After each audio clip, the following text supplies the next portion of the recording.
Welcome back. Today we're diving into the structure of a song. Understanding how songs are built will help you play more confidently and creatively. Today we'll explore the common sections you'll encounter in almost every track, like verses, choruses, bridges, and more. Then I highly encourage you to take your knowledge and try identifying these sections in one of the songs on the playlist. Let's break it down. A typical song is like a story. It has a beginning, middle, and end. Here are the main sections that you'll find in most songs. The first is the intro. This sets the mood and introduces the theme. It's an instrumental section, meaning no lyrics.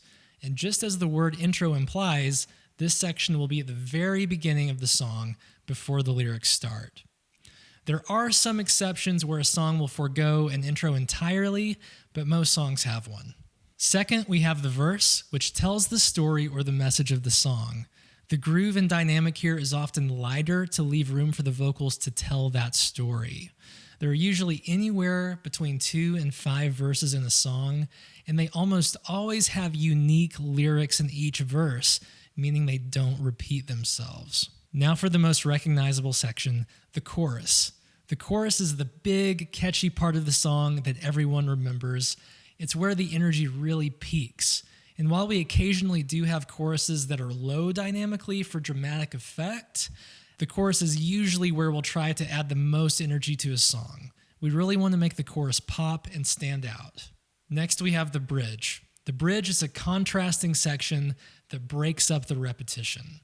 Many times it introduces a new rhythm or a new melody that stands alone from the rest of the song. And finally, we have the outro, which is the closing section that winds the song down. A lot of times, this will mirror the intro of the song. To practice this, pick one of the songs on the playlist I've provided and try to identify each section.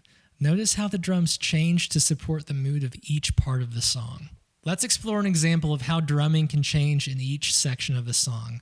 We'll do a mini, very condensed version of a song, and let's do verse, chorus, bridge, and then finally we'll end with an outro.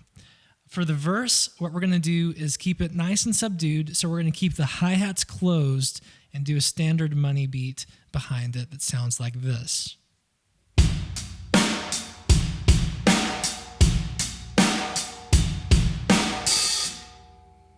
For the chorus, we want it to pop a little bit, so let's open the hi-hats to add some energy and get more of that sloshy sound going on.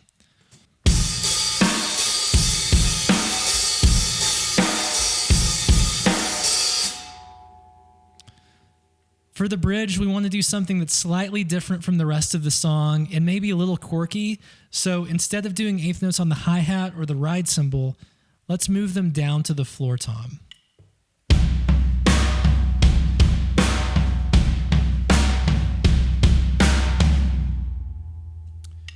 And then finally for the outro, let's bring it back down to the dynamic where we were in the verse for some even bookends with just the standard money beat on closed hi-hats. All right, so if you put all of that together in a very condensed version of a song, here's what that sounds like. Verse, 2, 3, 4. Chorus, 2, 3, 4.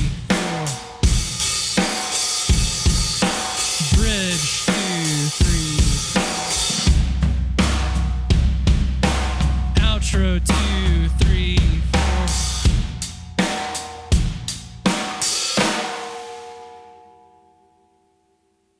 Your challenge today is to break out the playlist and identify these sections in one of the songs.